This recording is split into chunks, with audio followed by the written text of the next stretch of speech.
बच्चे सेमेस्टर 4 की अगर हम बात करते हैं तो इंटरमीडिएट माइक्रो इकोनॉमिक्स 2 में हमारे पास 5 यूनिट्स इन टोटल अवेलेबल है as per the latest reading list. And those 5 units are monopoly, general equilibrium, monopolistic competition, externalities and the public goods, right. इसमें जो सबसे डिफिकल्ट टॉपिक आपका कंसिडर किया जाएगा, most difficult topic and most important topic, जो इतना important है कि जब आप मास्टर्स के एंट्रेंस लिखेंगे, कहीं पर भी इकोनॉमिक्स पढ़ने जाएंगे, माइक्रो इकोनॉमिक्स, तो ये टॉपिक आपको मिलेगा ही मिलेगा। जनरल इक्विलिब्रियम बहुत डीप टॉपिक है, बहुत ज़्यादा टाइम लगता है पढ़ने के लिए, ठीक है। मतलब अकेला टॉपिक लाइक आपके अराउंड ढंग से अगर पढ़ोगे तो 30 आवर्स के आसपास कम से कम अकेला टॉपिक। मतलब एक एक घंटे के देखोगे तो 30 लेक्चर, और दो दो घंटे देखो 15 लेक्चर। अकेला टॉपिक 30 आवर्स अप्रोक्स आपको डिमांड करता है, और बहुत न्यूमेरिकल टॉपिक है, ठीक है। सेकंड प्रायोरिटी पे फिर आपके पास मोनोपोली आता है, फिर उसके बाद एक्सटर्नलिटीज और पब्लिक गुड्स लगते हैं, and this monopolistic competition is a easy topic. तो यूनिट नंबर 3 जो है वो ओके ओके है। तो मेजरली आपको यूनिट नंबर 2, 1, 4, 5 पे ध्यान देना है। यूनिट नंबर 3 ऐसा नहीं बहुत आसान है, रिलेटिवली आसान है, ठीक है। और ये टॉपिक एक्सट्रीमली टफ है, नेक्स्ट लेवल न्यूमेरिकल्स यहाँ से पूछ सकते हैं। तो लेकिन मैं चाहता तो यूनिट 2 पर से पढ़ाना हूँ, लेकिन कॉलेजेस में आपके इंटरनल्स सीक्वेंस में कराएंगे, तो मोनोपोली ही पहले आपको कॉलेजेस में पढ़ाया जाएगा, तो आपके इंटरनल्स में प्रॉब्लम ना आए। So we are starting with the monopoly, right. तो यू ऑल आर रिक्वेस्टिंग कि भाई एक बार अपनी नोटबुक्स वगैरह ओपन कर लीजिए, कुछ साथ साथ में लिख लेंगे हल्का हल्का। Please open your notebooks. चलिए सुनते रहना ध्यान से कहानी क्या है। तो देखो, मोनोपोली की अगर हम बात करें तो बेसिकली हम यहाँ पे बात कर रहे हैं मार्केट स्ट्रक्चर की। मार्केट स्ट्रक्चर ऑब्वियसली स्टार्टिंग के 15-20 मिनट इंट्रोडक्शन के होते हैं। आप सोचो पहले सबसे न्यूमेरिकल करा दूं, ऐसा नहीं होने वाला, ठीक है। फंडामेंटल बेस बनाया जाता है हमेशा। बेटा अगर हम मार्केट स्ट्रक्चर की बात करें तो मेजरली हम अपनी मार्केट को 4 कैटेगरी में डिवाइड करते हैं, उसके अलावा भी हो सकता है, लेकिन मेजरली जो हम बात करते हैं, हम कहते हैं या तो भैया हमारे पास परफेक्ट कंपटीशन लगा हुआ है, क्या ठीक है, कहते हैं, या फिर मेरे पास मोनोपोलिस्टिक कंपटीशन है, या मेरे पास ओलिगोपोली है, या फिर मेरे पास मोनोपोली है। कहते हैं क्या सर इसके अलावा और कोई मार्केट स्ट्रक्चर नहीं होता? होता है, मोनोपोलिस्टिक होता है, लेकिन अभी मैं इको ऑनर्स अंडर ग्रेड के लेवल पे बात कर रहा हूँ, तो हम यहाँ पे 4 मार्केट्स का डिस्कशन करते हैं। इन मार्केट्स को अगर डिफाइन किया जाए तो आप कैसे डिफाइन करते थे? आप कहते थे परफेक्ट कंपटीशन एक ऐसा मार्केट स्ट्रक्चर है where there are very large number of sellers, very large number of sellers. ध्यान सुनते रहेगा मेरी बात, मैंने क्या बोला? Very large number of sellers, और यहाँ पे बायर्स भी बहुत ज्यादा है। कहते मोनोपोलिस्टिक कंपटीशन क्या होता है? लार्ज नंबर ऑफ सेलर्स लेकिन बायर्स भी बहुत ज्यादा है।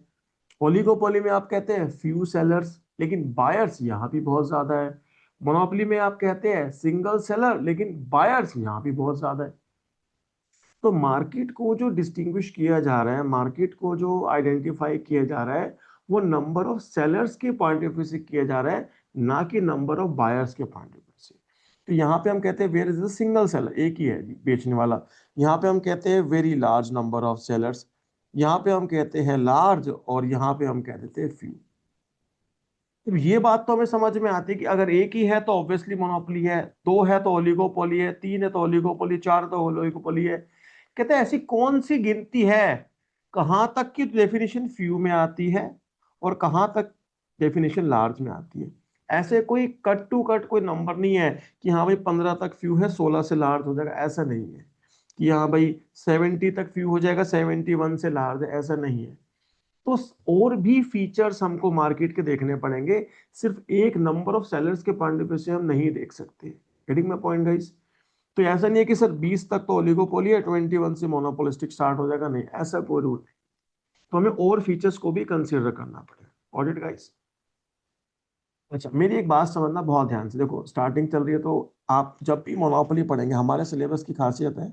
अच्छा, एक गुड न्यूज़ ये है कि आपके सिलेबस में मेरी दोनों फेवरेट रीडिंग लिस्ट लगी है, Nicholson Snyder and Hal R Varian. दोनों ही मेरी फेवरेट किताबें हैं, ठीक है।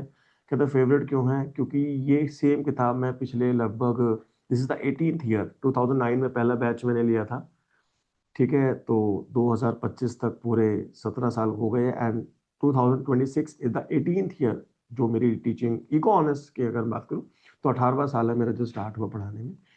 तो इस किताब इन दोनों किताबों के एक एक शब्द एक एक पेज मुझे पता है कहाँ पे क्या लिखा हुआ है, इसलिए मैं इनको पढ़ने के लिए मेरे को मेहनत नहीं करनी पड़ती, ये मेरे ब्लड में है ना, तो इसलिए मेरी फेवरेट है ये वाली। तो और आपकी इंग्लिश वही लगी हुई है। मोनोपोली जब भी आप पढ़ेंगे तो क्या करेगा आपका ऑथर निकल्सन, चैप्टर नंबर 14 है बेसिकली, इस chapter number 14 from the Nicholson slide. तो मोनोपोली पढ़ाते समय वो बार बार क्या करेगा, इसको कंपेयर कराएगा किससे, परफेक्ट कंपटीशन में।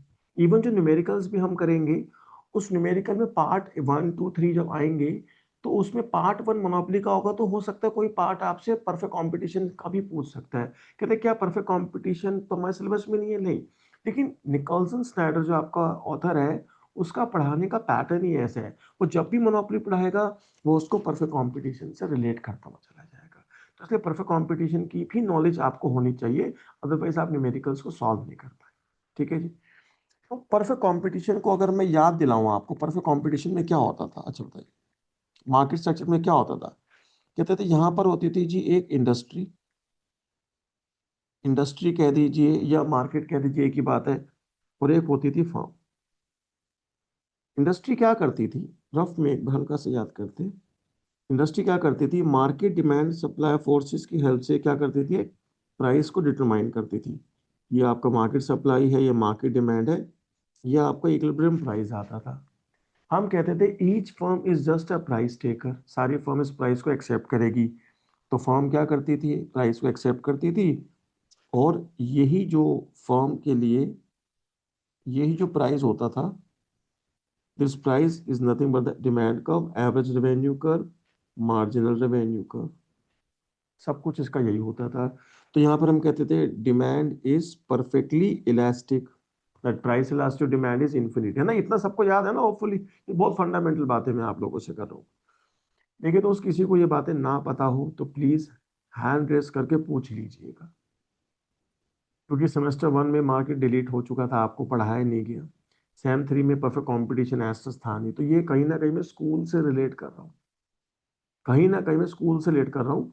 लेकिन सेमेस्टर 3 में जो प्रोडक्शन कॉस्ट वाला यूनिट था उसके अंदर फंडामेंटल ये था सारा कुछ, अगर आपको याद हो तो ये आपको पता होना चाहिए। तो price elastic demand is infinity perfectly elastic है। यहाँ पे हम कहते थे industry is a price maker and firm is a price taker, इस तरीके से नाम दिया करते थे। तो डिमांड का वो firm is perfectly elastic horizontal हुआ करता था। लेकिन जब ये सारी कहानी, मैं आऊंगा किसके लिए, मोनोपोलिस्ट के लिए। मोनोपोली मार्केट स्ट्रक्चर, और फर्म को बोल देते मोनोपोलिस्ट, एक ही बात, ठीक है। Monopoly is the market structure and the firm is said to be the monopolist. मैं टर्म यहाँ पे बोलने वाला हूँ, बड़े ध्यान से सुनिएगा। ये जो इंडस्ट्री बनती है या मार्केट बनती है, कैसे बनती है, सारी फर्म्स को एग्रीगेट कर देते हैं। सारी फर्म्स का मतलब क्या है, माइक्रो इकोनॉमिक्स पढ़ रहे हो आप, अगर मैं बोलूंगा लाइक कैलकुलेटर इंडस्ट्री, कैलकुलेटर बनाने वाली सारी फर्म्स की मैं बात कर रहा हूँ। अब मैक्रो में जब हम बात करते हैं मार्केट, तो उसमें सारी आती है, यहाँ पे हम बात करेंगे स्पेसिफिक प्रोडक्ट की, कि भाई कैलकुलेटर बनाने वाली सारी फर्म्स आ जाओ, या ये माइक बनाने वाली सारी फर्म आ जाओ, या फिर ये ग्लास बनाने वाली सारी फर्म आ जाओ। एक पर्टिकुलर कमोडिटी की हम बात करेंगे कि उसको बनाने वाली जितनी फर्म्स है उन सबको कलेक्टिवली हम इंडस्ट्री या मार्केट का नाम देंगे, राइट। अब मोनोपोली का मतलब ही क्या है, सिंगल सेलर। सुनते रहना ध्यान से, मोनोपोली का मतलब ही क्या है, सिंगल सेलर के था। तो मैं बोलता हूँ सारी फर्म्स आ जाओ भाई, सारी कितनी फर्म होगी, एक ही फर्म होगी। अगर एक से ज्यादा फर्म होगी उस कमोडिटी को बनाने के लिए, तो उस मार्केट का नेचर मोनोपोली तो कहलाएगा नहीं। उस मार्केट का नेचर मोनोपोली सिर्फ इसीलिए है ना कि उस कमोडिटी को बनाने वाली एक ही फर्म है। एम आई राइट। तो यहाँ पे फर्म और इंडस्ट्री में कोई डिफरेंस नहीं होता। आप फर्म बोलिए या आप इंडस्ट्री बोलिए, one and the same thing, because aggregation of the firm is said to be the industry, as there is only one firm in the industry, तो फर्म और इंडस्ट्री एक ही बात है। कहते ये बात समझ में आ गई। एक टर्म आप बचपन से सुनते आ रहे हैं, law of demand. Listen to me please, law of demand वो कहता है प्राइस और क्वांटिटी का इनवर्स रिलेशनशिप होता है, कहता है बिल्कुल होता है। यहां देखिए एक स्टेटमेंट लिखिए please, write down a statement please. The demand curve of an industry is always downward sloping. The demand curve of an industry is always downward sloping. चाहे परफेक्ट कंपटीशन हो, चाहे मोनोपोली हो, चाहे ओलिगोपोली हो, चाहे कोई भी मार्केट स्ट्रक्चर हो, डिमांड कर्व हमेशा क्या होता है? Downward sloping. किसका? इंडस्ट्री का। इंडस्ट्री का। जैसे यहां पर भी आप इंडस्ट्री का देखोगे, demand curve downward sloping. Industry price decide कर लेती है और वो प्राइस फर्म कैरी ऑन करती है परफेक्ट कंपटीशन। लेकिन मोनोपोली के अंदर तो जो इंडस्ट्री है और जो फर्म है वो एक ही है। कहते हैं बिल्कुल ठीक बात है। तो अगर इंडस्ट्री का डिमांड कर्व डाउनवर्ड स्लोपिंग है तो मोनोपोलिस्ट फर्म का डिमांड कर्व कोइंसाइड कर जाएगा उससे, बिकॉज कोई डिफरेंस तो है ही नहीं। अभी तक क्या लिखा आपने? The demand curve of an industry is always downward sloping, full stop, as there is only one firm in monopoly market structure, as there is only one firm, as there is only one firm in monopoly market structure, comma, demand curve of industry and firm coincide.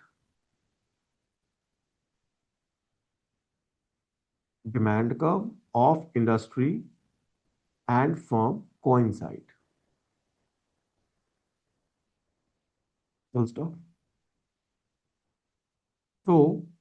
So a monopolist faces downward sloping demand curve. So a monopolist faces downward sloping demand curve. So a monopolist faces downward sloping demand curve. देखो, मेरे को बस आपको यही बताना था कि एक जो मोनोपोलिस्ट फर्म होती है उसका डिमांड का डाउनवर्ड स्लोपिंग होता है। क्यों होता है उसका रीजन मैंने आपको बताया। ये हर इंडस्ट्री का डिमांड का डाउनवर्ड स्लोपिंग होता है। मोनोपोली में एक ही फर्म होती है तो फर्म और इंडस्ट्री में कोई डिफरेंस नहीं हुआ, इसलिए जो इंडस्ट्री का डाउनवर्ड स्लोपिंग डिमांड का वही मोनोपोलिस्ट का। आगे बात खत्म। ठीक है। तो देखिए, अगर डाउनवर्ड स्लोपिंग है तो हम उसको कंसीडर करते हैं। मैंने कहा let let the demand curve be. बेटा मैं लीनियर नॉन लीनियर दोनों ले सकता हूं for the sake of simplicity. अभी we are starting with the linear demand curve. ठीक है। मैंने बोला आपको price is equal to A minus B Q. भाई प्राइस में और क्वांटिटी में डायरेक्ट रिलेशनशिप है। ए और बी ऐसी कोफिशिएंट्स दोनों की डिग्री 1 1 है, तो उसका सीधा इंप्लीकेशन है कि आई am talking about a linear demand curve. बेटा बहुत ध्यान से देखिएगा, बड़े न्यूमेरिकल का इंपॉर्टेंट हिस्सा स्टार्ट होने वाला है। बड़े न्यूमेरिकल में इंपॉर्टेंट हिस्सा स्टार्ट होने वाला है थोड़ी देर। Look at this please please. इस डिमांड को अगर मैं डायग्रामेटिकली प्लॉट करूं, if quantity is zero price का इंटरसेप्ट ए लग जाएगा, and if price is zero quantity का इंटरसेप्ट ए अपॉन बी लग जाएगा। तो मैंने एक ऑर्डिनरी डाउनवर्ड स्लोपिंग डिमांड का ड्रॉ कर दिया जी। इसका वर्टिकल इंटरसेप्ट आपका क्वांटिटी, यहाँ पे प्राइसेस दे रखे हैं आपको, यहाँ आपको क्वांटिटी डिमांडेड दे रखी है। तो क्वांटिटी जीरो है तो ये प्राइस इंटरसेप्ट ए हो गया और ये आपका ए अपॉन बी हो। Right. Listen to me very carefully बेटा। देखो टर्म्स बहुत इंपॉर्टेंट यहाँ पे आने वाली है। भले ही हम पहला क्लास के अंदर कोई एग्जामिनेशन क्वेश्चन नहीं करेंगे, लेकिन जो एग्जामिनेशन क्वेश्चन है उसका फंडामेंटल यहीं से बनता चला जाएगा। आज से पहले आप सब लोग क्या कहते हो कि किसी भी प्राइस को हम एवरेज रेवेन्यू कह सकते हैं, है ना? प्राइस बोलो एवरेज रेवेन्यू बोलो एक ही बात होता है। एक बात नहीं होती। अभी थोड़ी देर में आपको डिफरेंसेस दिखने स्टार्ट हो जाएंगे। मैंने कहा जी मेरे को टोटल रेवेन्यू बताइए क्या है। कहते टोटल रेवेन्यू क्या होता है? मैंने कहा जी प्राइस इनटू में क्वांटिटी होता है। कहता ठीक है। तो मैंने कहा एक काम करते हैं, हम यहाँ पे प्राइस को रिप्लेस कर दिया ए माइनस बी क्यू से। तो total revenue is equals to A Q minus B Q square, और मैंने इसे डिफरेंशिएट कर दिया विद रिस्पेक्ट टू क्यू। तो change in total revenue due to change in the output is what? A minus two B Q, and it is nothing but the marginal revenue is equals to A minus two B Q. तो ये मेरे पास M R की equation आई। ये मेरे पास M R की इक्वेशन है। Right. Listen to me very very carefully बेटा। मैं यहाँ पे ना दो टर्म्स बोलूंगा। पहली टर्म है यूनिफॉर्म प्राइसिंग, दूसरी टर्म है डिस्क्रिमिनेशन। पहली टर्म सुन लीजिए क्या है? यूनिफॉर्म प्राइसिंग, और दूसरी टर्म है डिस्क्रिमिनेशन। जब तक हम साइलेंट रहेंगे, हम कुछ नहीं बताएंगे, तो we always assume uniform pricing. इस बात को दिमाग में बिठा लीजिए। एक है यूनिफॉर्म प्राइसिंग, एक है discrimination, price discrimination. If the question is silent, if I am silent, if everything is silent, then we will always assume uniform pricing. कहते हैं यूनिफॉर्म प्राइसिंग क्या होता है, एग्जाम्पल से समझाता हूँ। What is the meaning of uniform pricing? Just look at the screen please. मैंने कहा भाई यहाँ पे क्वांटिटी है, यहाँ पे प्राइस है। मान लीजिए मैं मोनोपोलिस्ट हूँ, कोई कमोडिटी बेचता हूँ। आप में से तनीषा जी है, तनीषा जी मेरे पास आई, कहते सर अगर मैं एक प्रोडक्ट आपसे परचेज करूंगी तो आप कितना प्राइस चार्ज करोगे? मैंने कहा 10 rupees per unit. 10 rupees per unit. तो अगर आप खरीदोगे तो मेरे पास रेवेन्यू 10 रुपये आएगा। कैसे अगर मैं दो लूंगी तो क्या करोगे? मैं अगर आप दो लोगे तो I will charge 9 rupees per unit, because downward sloping demand curve की बात हो रही है। तो मैं कहता 9 रुपीज ईच लगा लूंगा, तो मेरे पास रेवेन्यू 18 का आएगा। आप तनिषा कहते सर अगर मैं तीन लूंगी, तो मैंने कहा चल यार मैं 8 रुपीज ईच लगा लूंगा, तो मेरा रेवेन्यू कितना है? 24 का आएगा। Getting my point? आपने कहा चार लूंगी, मैंने कहा 7 रुपए यूनिट, 7 रुपीज ईच लगाऊंगा, तो रेवेन्यू इज 28। अगर आपने मेरे से 3 यूनिट खरीदे तो मेरे पास 24 रुपए आए। इसके अंदर आपने जो मेरे को प्राइस दिया वो दिया 8 रुपीज पर यूनिट। ध्यान सुनिए, बहुत इंपॉर्टेंट एरिया आ रहा है, एक सेकंड में। अगर आप इस तरीके से देखते हैं, this is said to be the uniform pricing. ध्यान सुनिएगा, it is said to be uniform pricing. ठीक है। Next we have price discrimination. Price discrimination बहुत अलग अलग तरीके का होता है। अगर मैं यहाँ पे मार्जिनल रेवेन्यू निकालना चाहूँ यूनिफॉर्म के अंदर ही, तो ऑब्वियसली फर्स्ट आउटपुट आपने सेल किया तो आपको 10 रुपये मिले। सेकंड से कितने मिले? एडिशनल 8। एडिशनल इज 8 ना। There after additional 6, there after additional is 4। साफ साफ दिखाई दे रहा है। इसमें अगर आप देखो फर्स्ट आउटपुट के लिए छोड़ दो, फोर्थ के लिए price is 7 and MR is 4। Price बढ़ा है, प्राइस बढ़ा है, प्राइस बढ़ा है। पहले आउटपुट को छोड़ दो, अदरवाइज प्राइस जो होता है यहाँ पे, price is greater then marginal revenue. एक रिजल्ट ये निकल गया है। फर्स्ट आउटपुट की बात हम कर नहीं रहे। दूसरी बात, यहाँ पे जो टोटल रेवेन्यू आप कैलकुलेट कर रहे हो बेटा, वो कैसे कर रहे हो? प्राइस मल्टीप्लाई में आउटपुट, तो बिल्कुल कर रहे हैं। टोटल रेवेन्यू कैसे कैलकुलेट कर रहे हो? यहाँ पे प्राइस मल्टीप्लाई में आउटपुट कर रहे हो, कहते बिल्कुल ठीक है। एवरेज रेवेन्यू क्या होता है? कहते हैं जी total revenue divide by output को हम टोटल एवरेज रेवेन्यू बोलते हैं। टीआर क्या है? प्राइस मल्टीप्लाई में आउटपुट अपॉन में दिस। ये कैंसिल हुआ तो ये प्राइस आ गया। तो यहाँ पे जो प्राइस होता है वो एवरेज रेवेन्यू के इक्वल होता है। तो मैं प्राइस लिखूं या एवरेज रेवेन्यू लिखूं, एक ही बात। मैं प्राइस लिखूं या एवरेज रेवेन्यू लिखूं, एक ही बात होती है, इसमें कोई डाउट नहीं। ये है सारी कहानी किसकी? यूनिफॉर्म प्राइसिंग की। ये सारी कहानी किसकी है जी? यूनिफॉर्म प्राइसिंग की कहानी। Now we have different different types of discrimination. मैं यहाँ पे एक छोटे से एग्जांपल के तौर पे, रोनित साहब आपका हैंड रेज्ड है, आप सवाल कर सकते हैं प्लीज। तो जब हमने पिछले सेमेस्टर में हमने पढ़ा था परफेक्ट कंपटीशन, हाँ उसमें जी। हमने जब ये लाइन पढ़ी थी कि होमोजीनियस प्रोडक्ट है इसीलिए यूनिफॉर्म प्राइसिंग है, तो हमारी वहाँ पे वो कंडीशन निकल वहां गई कि यूनिफॉर्म प्राइस। प्राइसिंग का अलग मतलब होता था। वहां यूनिफॉर्म प्राइस हम ये कहते थे कि जितनी भी फार्म्स हैं वो सब सेम प्राइस रखेगी, उस कंसेप्ट को यूनिफॉर्म प्राइसिंग बोलते थे। यहां पर यूनिफॉर्म प्राइसिंग का मतलब है कि अगर आप तीन प्रोडक्ट परचेज कर रहे हो तो सबका प्राइस 8 रुपीज ईच है। इसको यूनिफॉर्म प्राइस बोलते हैं। डिस्क्रिमिनेशन क्या है वो एक मिनट में आपको समझ में आने वाला, just give me 1 minute. Okay sir, और सर एक बार एक और बता दे, मेरा कहीं शायद ध्यान चला गया था कि आप ना पहले जब स्टार्टिंग में बता रहे थे कि जब आप डिस्क्राइब ही कर रहे थे यूनिफॉर्म प्राइसिंग और डिस्क्रिमिनेशन के बीच में, तो आपने कहा था कि अगर कुछ नहीं होगा तो तो हम we will uniform consider pricing assume uniform करेंगे। Price. Uniform price. Okay. Okay. Now we have different different types of price discrimination. बेटा आप सबसे रिक्वेस्ट है यार, आप में से प्लीज कुछ लोग कैमरास ओपन करिए। इट्स ऐसा मजा नहीं आता पढ़ाना। I am requesting you all, please open web cams, do it very fast.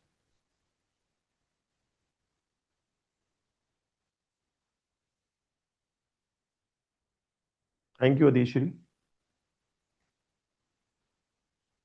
Please open webcams यार।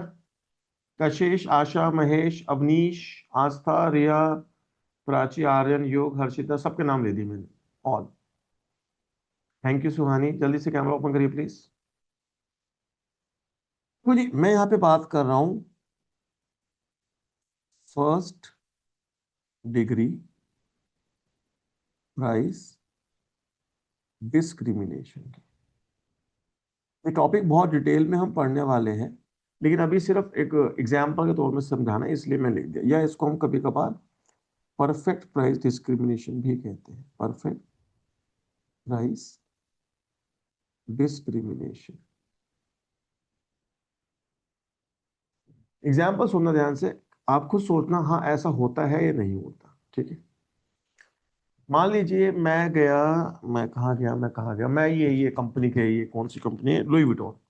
मैं एलवी के आउटलेट पे गया, ठीक है। मैंने कहा भाई मेरे को ना एक क्वांटिटी खरीद। कहता ओके। मैं कितने का है ये ट्रैक सूट जो है, कितने रुपए का है। फॉर एग्जाम्पल उसने कहा सर ये 20,000 रुपीज का है। मैं ठीक है जी। अगर मैं एक खरीदूंगा तो उसने मेरे को कहा सर 20,000 का है। तो from the store point of view, जो स्टोर खोल के बैठा है, उसके पास रेवेन्यू कितनी आएंगे, 20,000। कैसे होगा। मैं कहा ठीक है भाई। मैंने कहा दो लूंगा तो। कहता सर 20,000 है, जितने मर्जी लो, एक लो, दो लो, तीन लो, कोई फर्क नहीं पड़ता मेरे को। मैं ओके। मैंने उसकी बिलिंग करा ली। जैसे बिलिंग कराई, 20,000 रुपये ने उसको दिए, मुझे उसने एक वाउचर दे दी।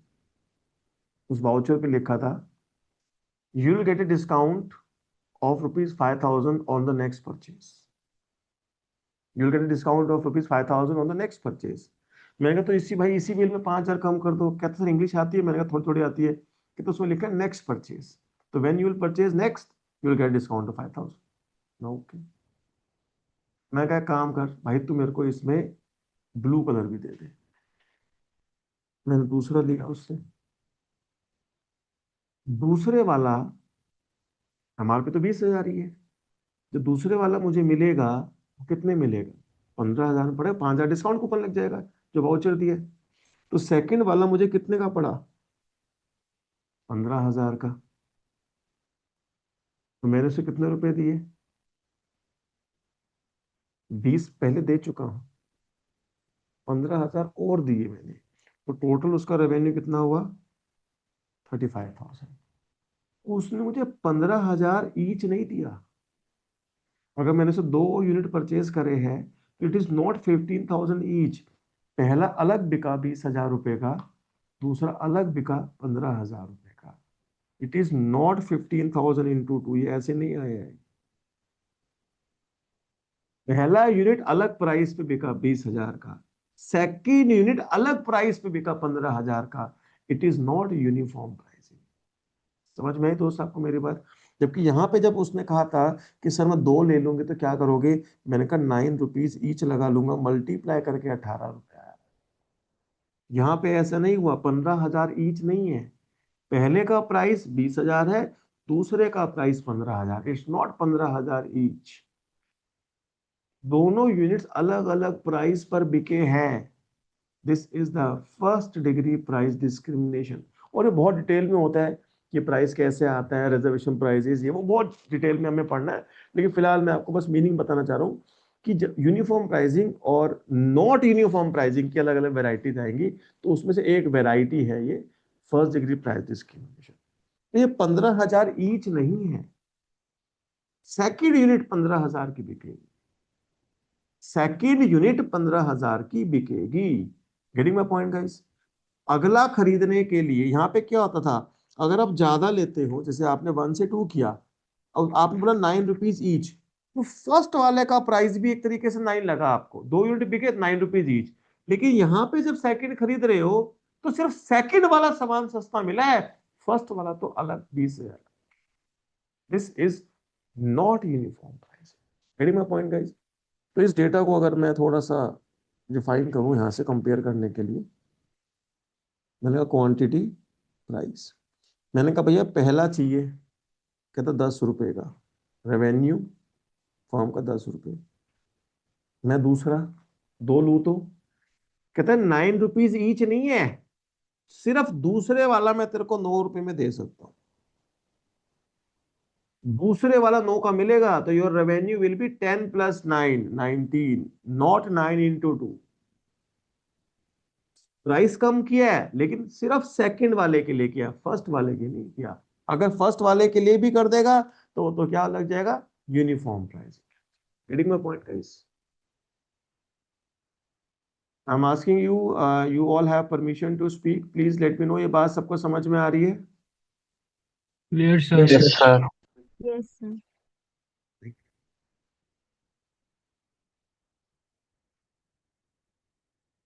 मैंने कहा भाई तीसरा लूंगा तो Suhani ji, your hand is raise, you can ask your query please. Unmute yourself and please say Suhani Kansal. बोल बेटा। Yes sir. सर ये वाला जो केस है डिस्क्रिमिनेशन वाला, फिर इसमें हमारा टोटल रेवेन्यू का फॉर्मूला क्या बन जाएगा? लाइक यूनिफॉर्म ऐसे प्राइसिंग। ऐसे ये हाँ, नहीं ऐसे नहीं निकलता। Price into quantity is no more total revenue, यहाँ पे अलग तरीके से निकालेंगे। अभी जब टोटल रेवेन्यू का बना के दिखाऊंगा तो वहां पे इंटीग्रेशन का यूज करेंगे, डेफिनेट इंटीग्रल्स का यूज करके टीआर निकाला जाएगा। अभी वेट थोड़ा सा करिए। ओके ओके, ठीक, थैंक यू सर। अब थोड़ा सा वेट करिए।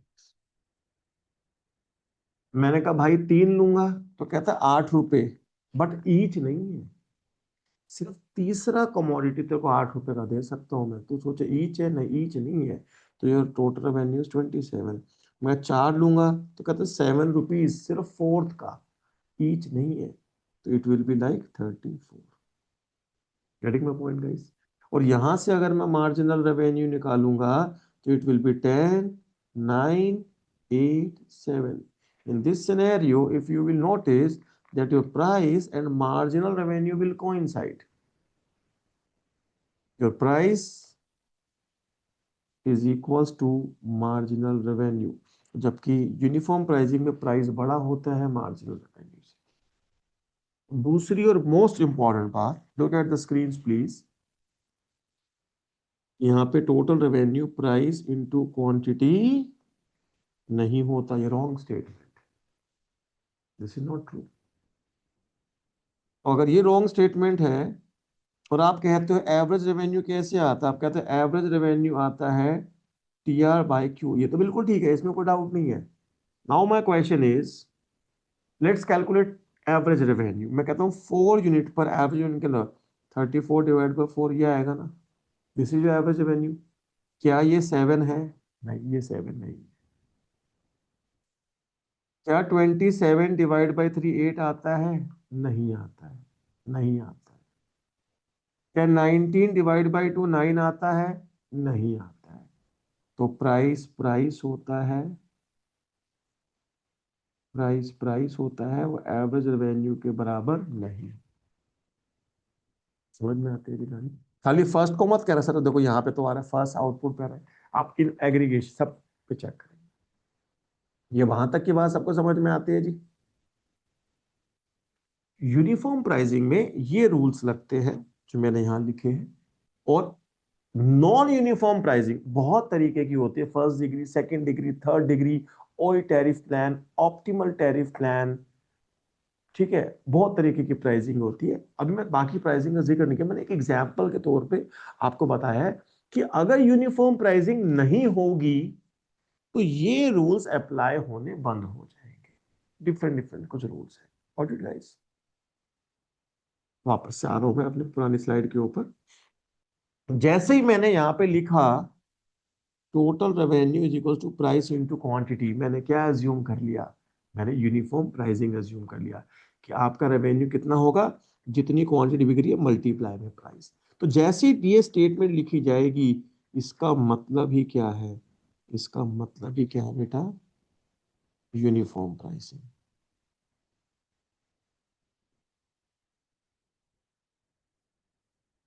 बस इस बात को ध्यान रखिएगा, जब भी आप लिखोगे TR equal to price into quantity, इसका मतलब आपने अज्यूम कर लिया है क्या, यूनिफॉर्म प्राइसिंग की अजम्पशन आपने कैरी कर ली।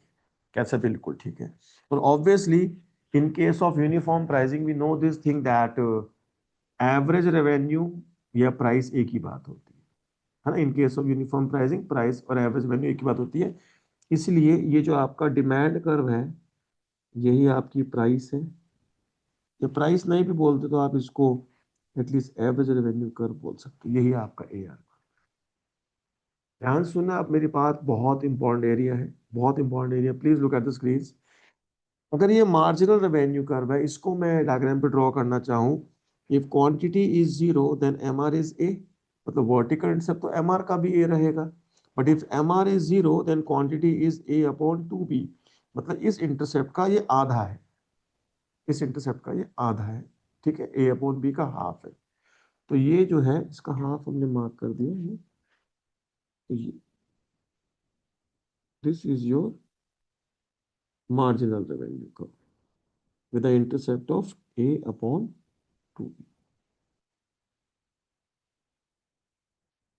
इसीलिए यहाँ पे जो हमने लिखा था, देखें ध्यान से, please look at the screen, everybody just look at the screen. मैंने क्या लिखा था, यूनिफॉर्म प्राइसिंग, प्राइस बड़ा होता है MR से। आप चेक भी कर सकते हैं इस पर, if this is the output level Q1, Q2, Q3, कहीं पर चेक करिए, इस गिवन आउटपुट पे MR हमेशा छोटा है, प्राइस ज्यादा है। MR छोटा है, प्राइस ज्यादा है। MR छोटा है, MR तो बल्कि नेगेटिव है यहाँ पे, प्राइस ज्यादा, मतलब हमेशा प्राइस ज्यादा होता है MR से। अच्छा, यहाँ पर एक कंपैरिजन हमें और करना है स्लोप को लेकर के, कि यहाँ पे मैं प्राइस लिखूं या फिर मैं एवरेज वैल्यू लिखूं, बात एक ही होती। अभी हम पढ़ के आए हैं, in case of uniform pricing price और AR सेम होता है। तो मैं AR लिखूं या प्राइस लिखूं, एक ही बात होती है। और प्राइस है तो obviously this is the demand curve. तो डिमांड कर्व बोलो, AR बोलो, one and the same thing, क्या तो कोई दिक्कत नहीं है। अब लुक एट द स्क्रीन, मैं इस फंक्शन की स्लोप कैलकुलेट करना चाहता हूँ। स्लोप निकालने के बहुत सारे तरीके हैं, हम सबसे इजीएस्ट तरीका यूज करेंगे, ठीक है। ध्यान से देखना भाई, मैंने कहा यहाँ क्वांटिटी है, यहाँ AR है, तो स्लोप क्या होगी, change in AR due to change in quantity. ये तो स्लोप होगी। इसकी स्लोप अगर निकालोगे, डिफरेंशिएट करोगे, तो what will get, -B।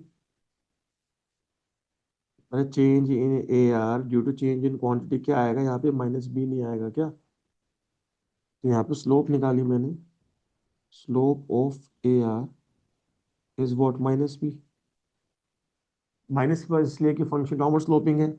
Similarly MR बनाऊंगा तो यहाँ पे आप MR लिखोगे, यहाँ क्वांटिटी लिखोगे, तो स्लोप यहाँ पे क्या आएगी, change in MR due to change in quantity is what, -2B। तो यहाँ पे स्लोप ऑफ MR लिखूंगा, स्लोप ऑफ MR लिखूंगा, इट विल बी -2, राइट।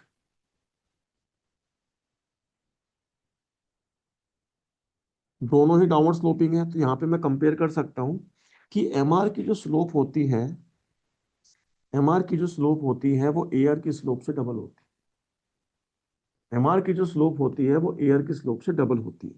तो मैं यहाँ पे कंक्लूड कर रहा हूँ, slope of MR is equals to twice the slope of AR। Condition apply दो, दो कंडीशन अप्लाइड है। ये जो बादलों में रिजल्ट आपको दिखाई दे रहा है, इस रिजल्ट की दो कंडीशंस है, दो अजम्पशंस है। जब तक वो अजम्पशन आप कैरी नहीं करोगे, ये रिजल्ट एग्जिस्ट नहीं करेगा। पहली जो अभी आप पढ़कर आए हो, यूनिफॉर्म प्राइसिंग। दूसरा, linear demand curve. Uniform pricing and linear demand curve. Uniform pricing and linear demand, इसको समझना। अगर इन दोनों में से एक भी अजम्पशन आपने छोड़ी, अगर इन दोनों में से एक भी अजम्पशन आपने छोड़ी, तो ये जो रिलेशनशिप है ये एग्जिस्ट करना बंद कर जाएगा। देखिए कैसे, मैं एक एग्जांपल से समझाता हूँ। ये डेटा हमने लिखा है लेफ्ट में, यूनिफॉर्म प्राइसिंग का है। यहाँ पे प्राइस कितना गिरा, मतलब AR कितना गिरा, एक, कितना गिरा, एक, कितना गिरा, एक। MR कितना गिरा, दो, कितना गिरा, दो, कितना गिरा, दो। यानी जिस रेट से AR गिर रहा है उसके डबल रेट से MR गिर रहा है। जिस रेट से AR गिर रहा है, एक एक एक एक करके MR दो दो करके गिर रहा है ना, MR की जो स्लोप है वो डबल होगी किसके, AR की स्लोप से, क्योंकि ये यूनिफॉर्म प्राइसिंग था। लेकिन जैसे ही आपने यूनिफॉर्म प्राइसिंग का कंसेप्ट छोड़ा, जैसे ही आपने यूनिफॉर्म प्राइसिंग कंसेप्ट छोड़ा, भाई यहाँ पे तो प्राइस भी एक एक करके गिर रहा है, एमआर भी। तो बेसिकली यहाँ पे तो प्राइस और एमआर कर्व कोइंसाइड कर गए ना भाई। प्राइस और एमआर कर्व कोइंसाइड करके कहाँ कर गए? तो इसका मतलब क्या है? इसका मतलब ये है कि जैसे ही आपने यूनिफॉर्मनेस छोड़ी, तो ये वाला जो रिलेशनशिप है ये एग्जिस्ट करना बंद कर। Getting my point guys? यहाँ पे ध्यान से सुनिएगा मेरी बात। जब मैं यहाँ पे अगर इस पर्टिकुलर टॉपिक के लिए डिमांड कर्व ड्रॉ करूंगा, मैं कहा भाई ये डिमांड कर्व है, तो यही मेरा मार्जिनल रेवेन्यू कर्व है, यही मेरा मार्जिनल रेवेन्यू कर्व है, यही मेरा प्राइस है। जैसे यहाँ पर भी आप इसको प्राइस, चलो प्राइस नहीं लिखना चाहते तो मत लिखो, कोई दिक्कत नहीं है, लेकिन गलती से इसको ए आर मत लिख देना। It is not A R, it is no more A R. ये ऊपर ए आर है, कि प्राइस और ए आर सेम होता है। यहाँ पे प्राइस और ए आर अलग अलग चीज है। लिख देता हूँ आपको यहाँ मिलाने के लिए, this is not equal to, ये नहीं है भाई, जैसे मैंने यहाँ लिखा हुआ है प्राइस प्राइस होता है, ए आर नहीं हो। ली माय पॉइंट गाइस? इतनी बात सबको समझ में आ रही है? यहाँ तक किसी डाउट है तो आप मुझसे पूछ सकते हैं, अदरवाइज फिर मैं आगे चलूंगा जी यहाँ से। यहाँ तक कोई भी डाउट है आप प्लीज मुझसे पूछिए, अदरवाइज फिर मैं आगे चलूंगा। अभी मैंने आपको समझाया कि ये जो रिलेशनशिप है, ये रिलेशनशिप एग्जिस्टेंस में तब आएगा जब ये दो अजम्पशन कैरी करेंगे। अभी आपने सीखा कि अगर आपने यूनिफॉर्म प्राइसिंग की ये अजम्पशन छोड़ी, यूनिफॉर्म प्राइसिंग की अजम्पशन छोड़ी, तो ये रिलेशनशिप काम करना बंद कर जाएगा। अब हमें सीखना है कि अगर हम लीनियर डिमांड कर्व के assumption छोड़ देंगे, अगर हम लीनियर डिमांड कर्व के assumption छोड़ देंगे, तो उस सिनेरियो में क्या हो, राइट? उससे पहले हमको कुछ पढ़ना पड़ेगा। देखो जी कहानी क्या है। रिलेशनशिप बिटवीन एम आर,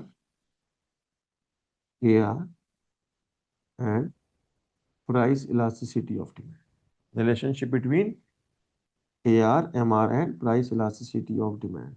देखो जी कहानी क्या कहती है। टोटल रेवेन्यू क्या होता है? Price into quantity. जैसे लिखा, ऑब्वियसली आपने क्या एज्यूम कर लिया?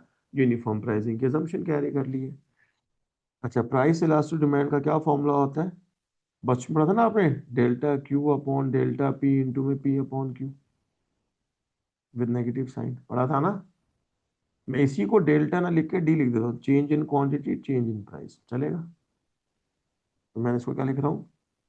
Change in quantity due to change in price into में इनिशियल प्राइस अपॉन में क्वांटिटी। चलते हैं अपनी कहानी। Now what I am doing, मैं इसको डिफरेंशिएट कर रहा हूँ विद रिस्पेक्ट टू क्वांटिटी। मैंने सब रिस्पेक्ट टू क्वांटिटी डिफरेंशिएट किया, तो लेफ्ट हैंड साइड में D upon D Q of T R is equal to D upon D Q of price into quantity. This is your marginal revenue. यहाँ पे product लगा दो, first derivative of second plus second derivative of first.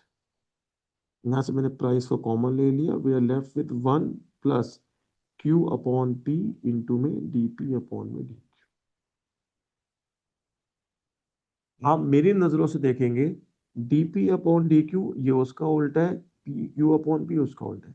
Basically ये एक दूसरे के reciprocals है, ये दोनों एक दूसरे के रेसिप्रोकल है, और माइनस की कमी है। तो क्या मैं इसको लिख सकता हूँ?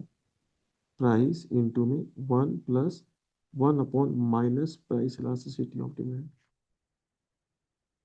रिजल्ट निकल के मेरे पास क्या आया? M R is equals to price one minus price elasticity of demand. Relationship ये भी लिख सकता हूँ। और ऑब्वियसली मैंने स्टार्टिंग में कहा था कि प्राइस इंटू क्वान्टिटी आ रहा है, तो इसका मतलब मैंने यूनिफॉर्म प्राइसिंग के assumption ले रखी है। तो मैं इसको M R is equal to A R into में one minus one upon price elasticity demand भी लिख सकता हूँ। ये रिलेशन सबको समझ में आ गया जी? कोई डाउट तो नहीं है किसी को? यहाँ तक कोई डाउट है प्लीज हैंड रेस करके आप मुझसे सवाल पूछ सकते हैं। चीजें बहुत टेक्निकल होती चली जाएंगी। मतलब आज की क्लास खत्म होते होते होते होते बिल्कुल आप उस लेवल पे आ जाएंगे कि हाँ भाई सीधा न्यूमेरिकल सॉल्व करने स्टार्ट करेंगे फिर उसके बाद। कोई डाउट यहाँ तक किसी को? I am asking you again and again and you guys have permission to speak. यहाँ तक ये बात सबको समझ में आती है? Yes, sir. Yes sir. Only two replies. What about else? Yes, हाँ जी, sir. बाकी लोग का यहाँ तक की बात सबको समझ में आती है? Yes sir. Yes sir. Thank you.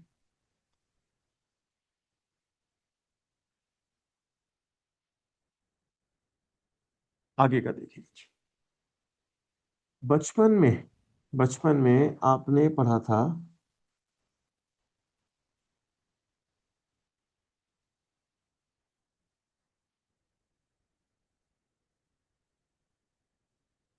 Point method of measuring price elasticity of demand. बचपन बचपन स्टैंड फॉर 11th क्लास में पढ़ा होगा, या फिर सेमेस्टर 1 में आपने पढ़ा होगा point method of measuring price elasticity of demand. कहते इसमें क्या होता था, जैसे मान लो हमारे पास एक लीनियर डिमांड कर्व, याद दिलाया तो आपको याद आ जाएगा। जैसे हमारे पास एक लीनियर डिमांड कर्व, ये नॉन लीनियर पे भी लग सकता है, फिलहाल हम लीनियर की बात करें। Let suppose we have a linear demand curve. यहाँ पे आपके पास प्राइसेस लिखे हैं, यहाँ क्वांटिटी डिमांडेड लिखा हुआ है। कहते हैं इलास्टिसिटी क्या होता है, length of lower segment upon में लेंथ ऑफ अपर सेगमेंट। इसकी डेरिवेशंस भी होती है, लेकिन पुराने सेमेस्टर्स में कभी करी होगी तो करी होगी आप लोगों ने। सपोज करो आपको आपको इस पर्टिकुलर पॉइंट पे इलास्टिसिटी निकालनी है। कहते हैं ये पॉइंट है ए, कहते हैं यहाँ पर कितनी इलास्टिसिटी है, तो लोअर सेगमेंट होगी आपकी ये, मान लो इसका पूरा नाम है ए बी है। तो यहाँ पर इस एरिया में इलास्टिसिटी क्या होगी, ये लेंथ क्या है ए बी, ये डिस्टेंस क्या है ए ए। तो यहाँ पर इलास्टिसिटी क्या होगी, length of lower segment A B upon में A A, that is said to the price elasticity. मैं एग्जैक्टली कुछ पॉइंट्स मार्क करूँ, ध्यान से देखिए। मैंने जानबूझ के ये जो पॉइंट मार्क किया है, this is the mid point. मैंने कह रहा हूं मैं this is the mid point, नाम दिया A B C, C is the mid point. मैं मेंशन कर देता हूं C is the mid point of section A B. यहाँ पे कोई और पॉइंट मार्क कर दिया, यहाँ से यहाँ तक कहीं पर भी मार्क कर दो, आपकी मर्जी है। नॉट नेसेसरी कि इसके मिड में करना, आप यहाँ कर दो, यहाँ कर दो, कहीं भी, यहाँ कर दो, कहीं भी कर दो। मैंने ऐसे रैंडमली यहाँ कर दिया, मैं डी पॉइंट है और ये एक एफ पॉइंट है। ठीक है, look at the screens please, please look at the screens, everybody just look at the screens. अगर मैं बात करूं price elasticity at point A, at point B, at point C, at point D, at point E है, in 5 points मुझे price elasticity निकालनी है। Formula क्या है, जिस पॉइंट पे आपको इलास्टिसिटी निकालनी है वहीं पे क्या लगाना है, length of lower segment upon में लेंथ ऑफ अपर सेगमेंट। तो ए पॉइंट पे अगर मैं बात करूं, what is the lower segment A B, ऊपर क्या है इसके, क्या तो कुछ भी नहीं है, A B upon 0, answer is infinity. इस बी पर देखूंगा तो लोअर सेगमेंट में क्या है 0, यहाँ पे क्या निकलेगा 0 अपॉन में ए बी, आंसर इज 0। तो यहाँ पर इस पर्टिकुलर पॉइंट पर जो इलास्टिसिटी है, एग्जैक्टली इस पॉइंट पे जो प्राइस इलास्टिसिटी है वो है इंफिनिटी, और एग्जैक्टली इस पॉइंट पे जो प्राइस इलास्टिसिटी है वो है 0।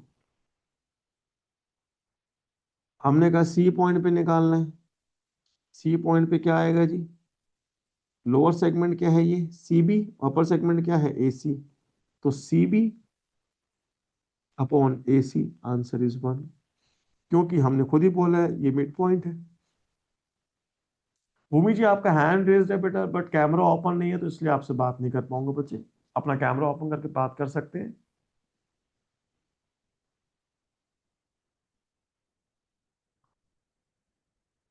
तो lower segment is C B and upper segment is A C, तो प्राइस इलास्टिसिटी 1 आ गई। डी पॉइंट पे बात करूंगा, lower segment is what, D B, upper segment is A D, तो ये हो गया डी बी अपॉन में ए डी। खुद सोच के बताना, डीबी बड़ा है, कहता है यस, न्यूमरेटर बड़ा है, न्यूमरेटर बड़ा है, तो answer is greater then 1।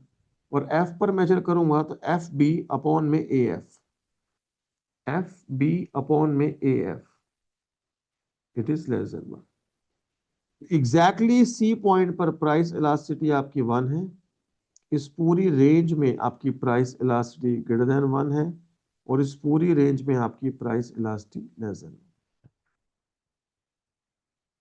Her point पे प्राइस इलास्टिसिटी आपकी बदलती जा रही है। तो यहां पर मैं एक स्टेटमेंट लिख सकता हूं क्या, अलोंग आ लीनियर डिमांड कर्व, अगर मेरे डिमांड कर्व को स्ट्रेट लाइन है, लीनियर है, हर पॉइंट पे उसकी प्राइस इलास्टिसिटी बदलती जा रही है, लेकिन इसकी स्लोप कांस्टेंट है, स्ट्रेट लाइन है। तो यहां पर क्या है, लीनियर डिमांड कर्व अगर होता है तो price elasticity is different at every point, but slope is same at every point। मतलब स्लोप बेसिकली कांस्टेंट है, लीनियर फंक्शन स्लोप कांस्टेंट है। ये बात समझ में आ गई। अलोंग अ लीनियर डिमांड का, अगर कोई लीनियर डिमांड कर्व होता है, उसके हर पॉइंट के ऊपर क्या हो रहा है, इलास्टिसिटी, प्राइस इलास्टिक डिमांड बदलती जा रही है, लेकिन उसकी स्लोप कांस्टेंट रहती है। ये बात सबको याद रहेगी जी, कोई दिक्कत तो नहीं है पक्का से। Now look at the screens, important area. Now look at the screens, please. Important area, very very important area. मैंने कहा भाई ये मेरा एक डिमांड कर्व है, कहता ओके, ये इसका मिड पॉइंट है, अज्यूम किया यहाँ पे, एग्जैक्टली यहाँ पे प्राइस इलास्टिसिटी 1 है, यहाँ पर प्राइस इलास्टिसिटी इन्फिनिटी है। बहुत सारे हैं, हमको 2 ही पॉइंट चाहिए, कोई फर्क नहीं पड़ता, डिमांड कर्व कह लो, ए आर कर्व कह लो, एक ही बात है। ये रिलेशनशिप देखो अभी हमने डिराइव की थी ना, ये वाली, M R is equal to A R into 1 - 1 upon price elasticity, करी थी नहीं करी थी। इस रिलेशनशिप को मैं यहाँ पे लिख रहा हूँ एक बार, M R is equal to A R into में 1 - 1 upon price elasticity of demand, right. Look at the screens please, look at the screens everybody. A R की वैल्यू ये है जो यहाँ पे गिवन है, ए आर कर्व है ये। मैंने बोला इफ प्राइस इलास्टिसिटी इज 1, अगर मेरी प्राइस इलास्टिसिटी 1 है तो ये 1 हो गया, तो 1 - 1 इज 0, तो ए आर इंटू 0 इज 0। तो एम आर की वैल्यू क्या आ गई, रिजल्ट निकल के आया, एम आर इज 0, राइट। यानी जिस समय प्राइस इलास्टिसिटी 1 के इक्वल होती है, उस समय मार्जिनल रेवेन्यू कर्व 0 होता है। यानी जिस समय प्राइस इलास्टिसिटी 1 है, कॉरस्पॉन्डिंगली जो मार्जिनल रेवेन्यू कर्व है वो 0 है। ये बात सबको समझ में आई। दूसरा, अगर मैं बोलूं if price elasticity is infinity, तो आपने इन्फिनिटी लगा दिया, तो 1/इंफिनिटी कितना होता है जी, 0 होता है ये। 1 - 0 कितना होता है, 1 होता है। तो in that scenario M R is equals to A R, M R curve और ए आर कर्व आपस में कोइंसाइड करेंगे। तो जिस समय प्राइस इलास्टिसिटी इंफिनिटी है, इस समय पर एम आर और ए आर कर्व कोइंसाइड करेंगे। तो ए आर की वैल्यू ये वैल्यू है, तो एम आर भी ये हो जाएगा। तो एम आर का एक पॉइंट ये आ गया, एम आर का एक पॉइंट ये आ गया, इन दोनों को ज्वाइन करेंगे तो मेरे पास क्या बन जाएगा बेटा, ये मार्जिनल रेवेन्यू कर्व बनेगा, राइट। ध्यान से देखिए, इसके मिड पॉइंट पर ये 0 है, और जब इन्फिनिटी इलास्टिसिटी है तो दोनों कोइंसाइड कर रहे हैं। जब हमने इक्वेशन से प्लॉट किया था, अगर आपको याद हो, तो भी देखो यही हुआ था, दोनों का वर्टिकल इंटरसेप्ट सेम था, और इसके मिड पॉइंट से, यानी ये इसका मिड पॉइंट था, यहां से गुजर रहा था। ये बात सबको समझ में आती है? कोई डाउट तो नहीं? अब बड़ी इंपॉर्टेंट एरिया, कहते जी एमआर कर्व ऐसे बनता है, कहते ओके। फिर सुन लो, जब जब इलास्टिसिटी प्राइस इलास्टिसिटी 1 होती है, एमआर कर्व क्या होता है? 0 होता है। याद रहेगी ना value? Now the important area, the most important, इसके लिए सारी कहानी रची गई है ये। If demand curve is rectangular hyperbola,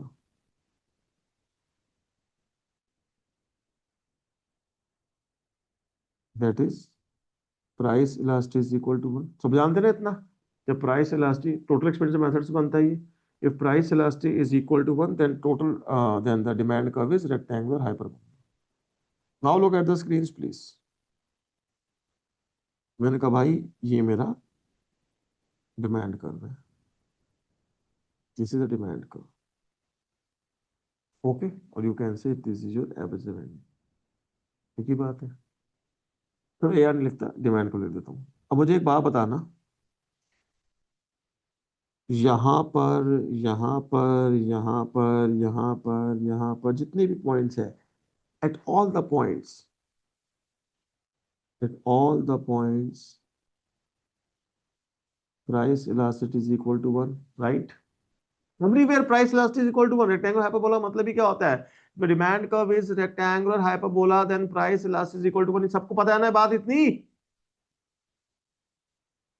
अगर प्राइस इलास्टिसिटी 1 है तो एमआर कितना होता है? 0। तो यहां पर भी एमआर 0, यहां पर भी एमआर 0, यहां पर भी एमआर 0, मतलब इसके कोरस्पॉन्डिंग एमआर 0, इसके कोरस्पॉन्डिंगली एमआर 0, इसके कोरस्पॉन्डिंगली एमआर 0। तो ये सारे पॉइंट्स को जब ज्वाइन करूंगा तो my MR curve is nothing but the X axis. ये मेरा मार्जिनल रेवेन्यू कर्व है। Because on the rectangular hyperbola, at any point, the price elasticity is equal to 1. And we know this thing very well. Whenever the price elasticity is equal to 1, MR is 0. तो यहाँ पे MR curve जो हर जगह 0 है, MR curve coincide with the x-axis, right? Now think about that relation. वो relation क्या था? कि MR की जो स्लोप होती है वो डबल होती है AR की स्लोप से। This is your AR curve ना। एमआर की स्लोप डबल होती एआर से, क्या वो यहां पर अप्लाई होगा? नहीं होगा। क्यों नहीं होगा? क्योंकि आपने एक अजम्पशन छोड़ दी। कौन सी अजम्पशन छोड़ दी? लीनियर डिमांड कर। आपने एक अजम्पशन यहां पे छोड़ दी है। कौन सी अजम्पशन छोड़ दी है जी? लीनियर डिमांड कर्व की अजम्पशन आपने छोड़ दी है। इस वजह से यहां पे आपका एमआर की जो स्लोप है वो एआर की स्लोप से डबल नहीं है। होपफुल इतनी बात सबको समझ में आ गई। मैं यहाँ पे एक स्टेटमेंट लिख रहा हूं, देखना ध्यान से। हर पॉइंट पे इलास्टिसिटी सेम है, but slope is different at every point. But slope is different at every point. आप खासियत समझना, अगर डिमांड कर्व लीनियर होता है, straight line, look at the screen please. If demand curve is linear, अगर demand curve straight line होता है, उसके हर पॉइंट पे स्लोप सेम रहती है और इलास्टिसिटी बदलती जा रही है हर पॉइंट पे। लेकिन अगर डिमांड कर्व रेक्टेंगुलर हाइपरबोला होता है तो उसके हर पॉइंट पे इलास्टिसिटी सेम रहती है और स्लोप बदलती जाती है। Getting my point? और यहां पर वो रिलेशनशिप एस्टैब्लिश नहीं हो रहा। कौन सा रिलेशनशिप एस्टैब्लिश नहीं हो रहा? हाँ जी प्लीज, यू कैन स्पीक। यहाँ पे कौन सा रिलेशनशिप एस्टैब्लिश नहीं हो रहा? that MR MR is twice slope of of AR. MR is twice the slope of AR. क्यों एस्टैब्लिश नहीं हो रहा? कौन सी अजम्पशन छोड़ दी? लीनियर डिमांड कर्व की अजम्पशन आपने छोड़ दी। इसलिए मैंने कहा था कि आप ये जो रिलेशनशिप यहाँ लिख रहे हो बातों के बीच में, ये दोनों अजम्पशन एक साथ कैरी करनी पड़ेगी। यूनिफॉर्म प्राइसिंग भी होनी चाहिए, लीनियर डिमांड कर्व भी होना चाहिए। इन दोनों में से एक भी अजम्पशन छोड़ोगे तो ये रिलेशनशिप एग्जिस्ट होना बंद हो जाएगा। ये रिलेशनशिप आपका एग्जिस्ट होना बंद हो जाएगा। यहाँ तक की बात सबको समझ में आ गई तो प्लीज बता दीजिए। हाँ जी, यहाँ तक की बात सबको क्लियर है? Yes sir. Yes sir. की बात? Yes sir. चलिए जी, ये फंडामेंटल एक बात हमने सीखी। Now on the heading please, price output determination. बेटा देखिए, आप सब अपने आप को म्यूट रखेंगे अनटिल अनलेस मैं आपसे कुछ पूछूं ना तो आप जवाब नहीं देंगे, ठीक है? आपसे मैं नाम लूंगा तो भी आप बताना। Price output determination, price output determination in monopoly.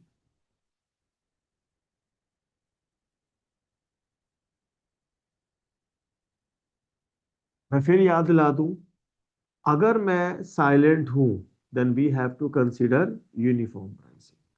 जब भी मैं साइलेंट रहूंगा तो we will consider uniform pricing, ठीक है? तो जब तक स्पेसिफिकली डिस्क्रिमिनेशन का टॉपिक नहीं आएगा तब तक हम हमेशा क्या एज्यूम करेंगे जी? यूनिफॉर्म प्राइसिंग एज्यूम करेंगे। I am requesting you all please open a webcams यार। अब तो सबको समझ में आ रहा है, कैमरा ओपन करिए प्लीज। जिसको समझ में आ रहा है अच्छा वो लोग कैमरा ओपन करिए।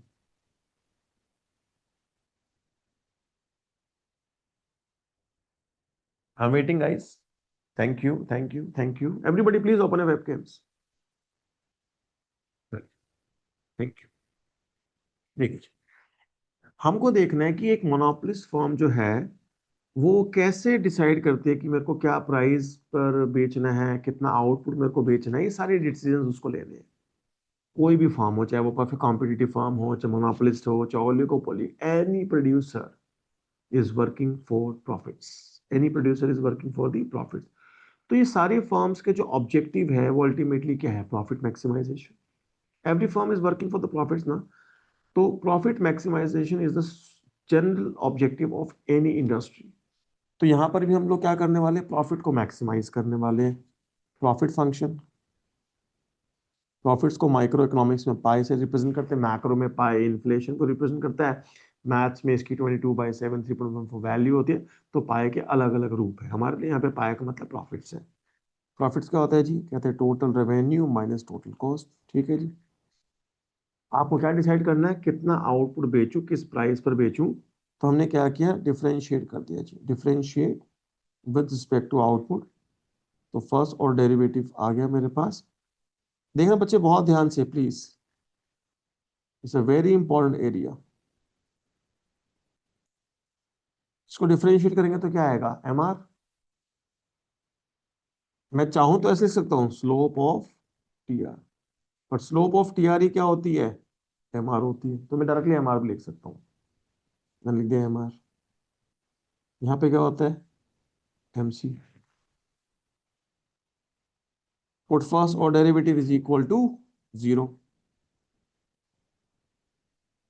But first order derivative is equal to zero. What I'll get? MR is equals to MC, right? But यहाँ पे प्रॉफिट मैक्सिमम है या नहीं है उसके लिए क्या करेंगे? सेकंड ऑर्डर डेरिवेटिव निकालेंगे। तो हमने क्या, this is your D pi by D Q ना। तो डी स्क्वेयर पाई अपॉन में D Q square, second order differentiate किया जी हमने इस फंक्शन को। I am talking about this function. तो D upon D Q of M R minus D upon D Q of M C. This will get the slope of MR and this is the slope of MC. For maximization of profits, अगर आपको profit maximize करने हैं, for maximization of profits, your second order derivative must be negative. For maximization of profits, your second order derivative must be negative, right? Your second order derivative first be negative. और negative कब होगा? जब MC की slope बड़ी होनी चाहिए किससे? MR की स्लोप से। तभी तो अगर आपको इसे नेगेटिव बनाना है तो ये नेगेटिव वाली चीज बड़ी होनी चाहिए ना। That is slope of MC is greater than slope of M R. आप ध्यान से सुनिएगा मेरी बात, it's a very very important area.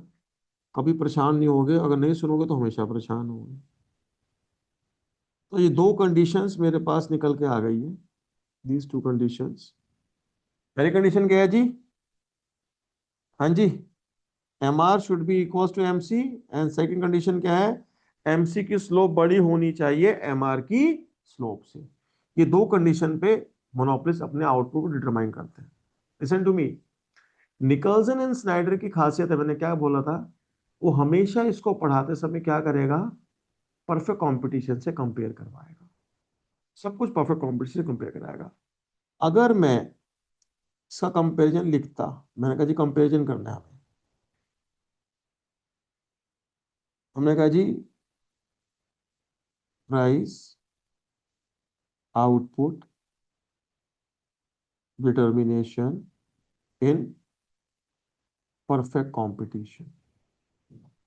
Listen to me, please listen to me. वो क्या करेगा? वो इसी को पूरा कॉपी पेस्ट करेगा, कुछ अलग से नहीं आएगा, बस एक चीज वो बोलेगा।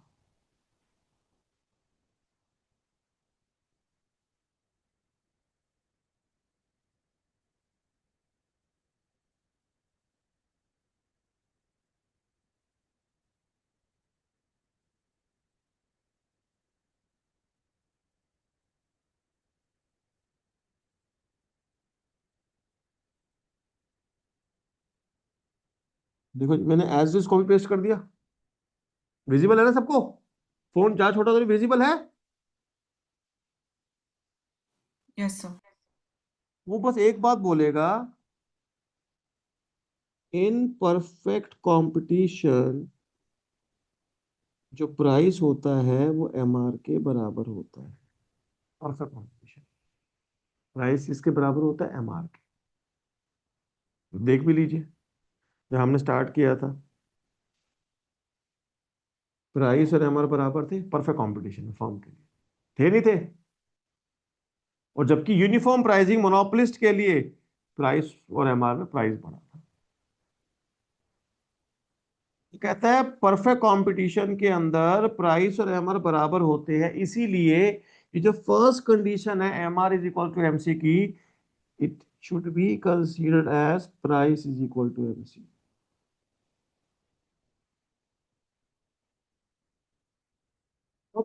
हम कहते हैं भाई जब प्राइस और एमआर बराबर है तो एमआर इक्वल टू एमसी लिखे रखना है, प्राइस इक्वल टू एमसी क्यों लिखते हैं? जब हम कंपेयर करेंगे तब आपको समझाओ। गेटिंग माय पॉइंट बेटा? तो परफेक्ट कंपटीशन में कंडीशन होती है price is equal to MC, second condition same होती है price equal to MC, slope of MC greater than slope of MR. But monopolist के अंदर यूनिफॉर्म प्राइसिंग की बात करूं मैं, फर्स्ट कंडीशन होती है M R is equal to MC. तो बेसिकली यहाँ की कंडीशन है M R is equal to MC, यहाँ की कंडीशन है प्राइस इज इक्वल टू। ये बात सबको याद रहेगी। Again I am reminding you, I am talking about, strictly talking about uniform pricing. जब तक मैं डिस्क्रिमिनेशन का जिक्र नहीं करूंगा, डिस्क्रिमिनेशन का जिक्र नहीं किया। होपफुली यहां तक सबको बात समझ में आ रही। आगे देखते हैं। मैंने कहा चलो ठीक है जी, अब हम थोड़ा सा डायग्राम की तरफ चलते हैं। Look at the screens. मैंने कहा भाई मोनोपोलीज में है हम, it is monopoly.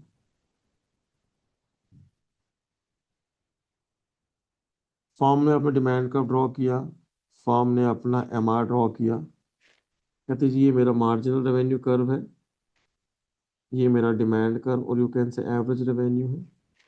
MC curve is traditionally U shaped, मैं उसको ट्रेडिशनली यू शेप बना रहा हूँ। मैं कहा भाई लेट्स सपोज ये मेरा एमसी कर्व है, ठीक है जी। आपको एक्सेस से टच करना है नहीं करना, it's all up to you, कर भी सकते नहीं भी कर सकते, it's all up to you. Now look at the screens, very very important area. Condition क्या थी जी?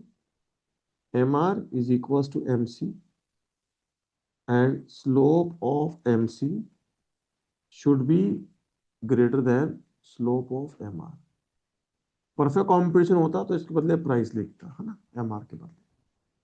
हमने बोला जी एम आर एम सी कहाँ इंटरसेक्ट कर रहे हैं? कहता है जी M R M C curve जो है हमारे इस पॉइंट पे यहाँ ये M R equal to M C, हमने कहा ठीक है जी, हम इसे इक्विलिब्रियम मार्क कर देते हैं। तो हमने इस पॉइंट को इक्विलिब्रियम मार्क कर दिया, मैं कहा this is your equilibrium, sorry sorry sorry, not this point, this point, ये एम आर कर्व, ये एम सी कर्व, इन दोनों का इंटरसेक्शन यहाँ होना बेटा, दिस पॉइंट। तो मैंने इस पॉइंट को इक्विलिब्रियम मार्क कर दिया, मैं कहा भैया ये मेरा इक्विलिब्रियम मार्क है। Look at the screens everybody, please look at the screens, ये इक्विलिब्रियम आउटपुट निकल के आ गया with the intersection of mi equals to mc. We will check the second condition also कि second order condition है fulfil हो रही है। कहता है mc की स्लोप बड़ी होनी चाहिए mr से। अरे यार mr is a downward sloping curve, mc is upward sloping here, obviously slope of mc is greater than positive slope है ना mc की, और mr की नेगेटिव स्लोप है, तो पॉजिटिव बड़ा होता है नेगेटिव से, तो सेकंड कंडीशन फुलफिल्ड है क्या, ठीक है। तो this is the output determination of the monopolist. लेकिन इस आउटपुट को मोनोपोलिस्ट ने बोला, please look eight screen, monopolist ने बोला कि अपने प्रॉफिट्स को मैक्सिमाइज करने के लिए मैं इन कंडीशंस को लगाना चाहता हूं, और ये दोनों कंडीशंस इस आउटपुट पर फुलफिल होती है। लेकिन अगर आप आउटपुट इतना बेचोगे तो प्राइस कौन डिसाइड करेगा, प्राइस डिसाइड करेगा consumer. Monopolist can not decide both things, कि आउटपुट भी मैं बताऊंगा प्राइस भी मैं बताऊंगा ना। अगर आप आउटपुट बताओगे तो प्राइस बताएगा कंज्यूमर।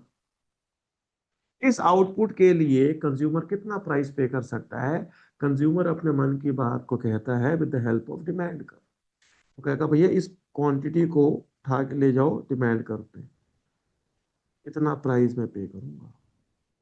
समझ में आई कहानी। मोनोपोलिस्ट ने क्या किया, अपनी कंडीशंस को फुलफिल करते हुए इस आउटपुट को डिटरमाइन किया। But price is not determined by the monopolist, price will be determined by the market, by the consumer.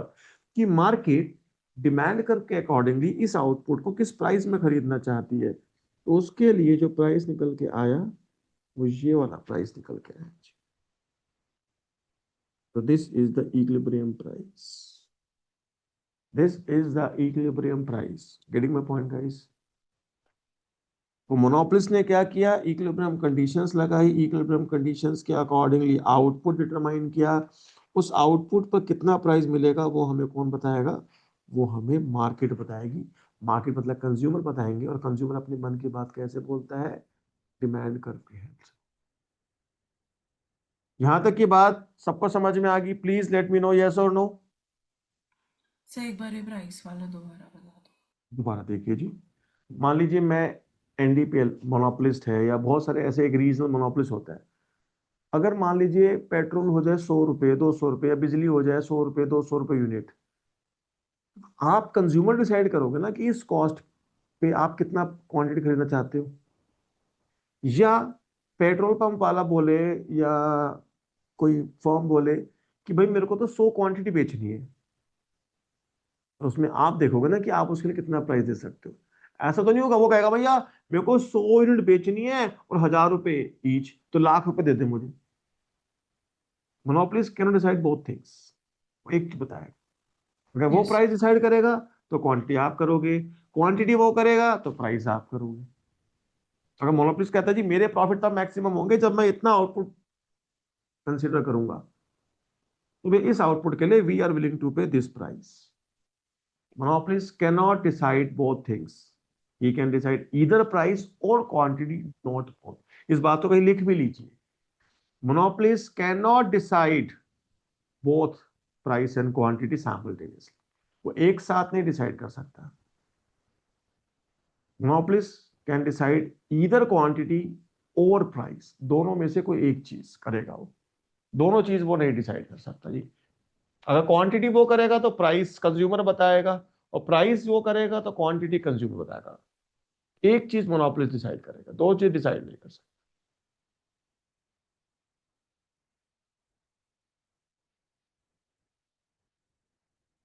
Clear है जी यहां तक की बात सबको? Yes sir. यहां तक कोई डाउट हो प्लीज पूछ सकता है मेरे से।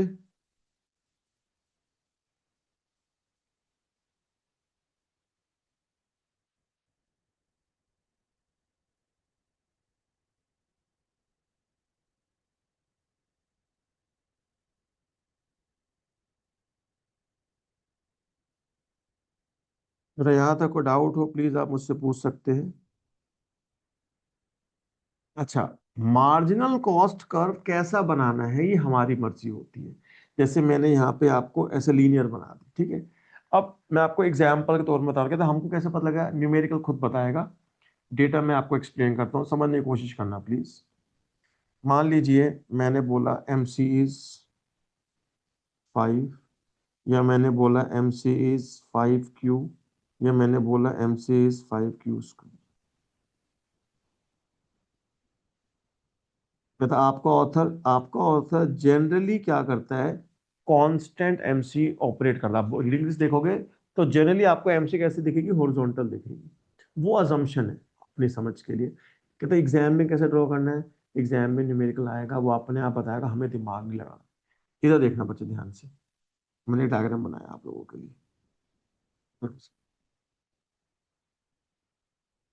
मैं भाई ये डिमांड कर्व है, ये हमारा लीनियर यूनिफॉर्म प्राइसिंग हुई हुई है। Linear demand curve, uniform pricing हुई हुई है। जब हम यहाँ पे बात करेंगे बेटा, हमें एमसी ड्रॉ करना है। एमसी ड्रॉ करने के लिए हमारे पास 3 ऑप्शन आते हैं।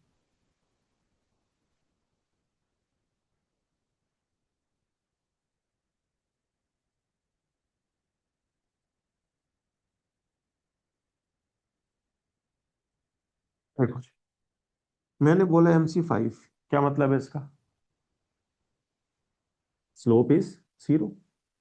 एमसी की स्लोप क्या है यहाँ पे, 0 है ना, एमसी कांस्टेंट है। तो आप हॉरिजॉन्टल एमसी ड्रॉ कर देंगे, दिस एमसी। ये आपका इक्विलिब्रियम आ गया, ये क्वांटिटी आ गई, और इस क्वांटिटी कंटेक्स्ट में कितना प्राइस चार्ज करेंगे, ये आपका प्राइस आ गया। कोई दिक्कत यहाँ तक किसी को? ये फर्स्ट केस है, येलो वाला। दूसरा कहता है MC इज 5Q। MC को स्लोप निकालोगे तो 5 आएगी, विच इज कांस्टेंट है बेटा। यहां पर अगर MC की स्लोप निकालो कितनी आएगी, 5, विच इज कांस्टेंट। तो MC is a straight line function like this.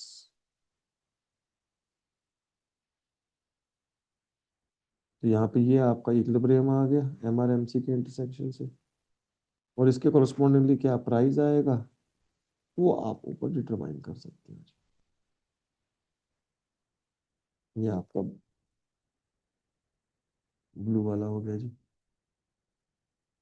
यहां पर अगर आप MC की स्लोप निकालेंगे, इसमें खुद बता रहा सोच के, MC की स्लोप कितनी आएगी, look at the screens. 10Q। हाँ जी, सो डिफरेंशिएट करोगे तो 10Q आएगा या नहीं आएगा, से समथिंग, यस और no. Yes. Yes yes sir. Sir. अब 10Q कांस्टेंट तो नहीं है, सेकंड डेरिवेटिव निकालोगे तो कितना आएगा, 10 आएगा, which is positive. If the second derivative is positive the function is convex. बोलो, यस सर। फंक्शन मेरा कैसा बनेगा, यहाँ पे कन्वेक्स बनेगा। गेटिंग माय पॉइंट बेटा। कहते हमको एग्जाम में कैसे ड्रॉ करना है, तुम्हारी मर्जी चलेगी नहीं। एग्जाम में न्यूमेरिकल आएगा, उसमें MC की इक्वेशन दे रखी होगी, इक्वेशन के कोरस्पॉन्डिंगली आपको जवाब दे। यहाँ पर ये इक्विलिब्रियम हो गया, ये क्वांटिटी हो गई, और ये आपका प्राइस हो गया।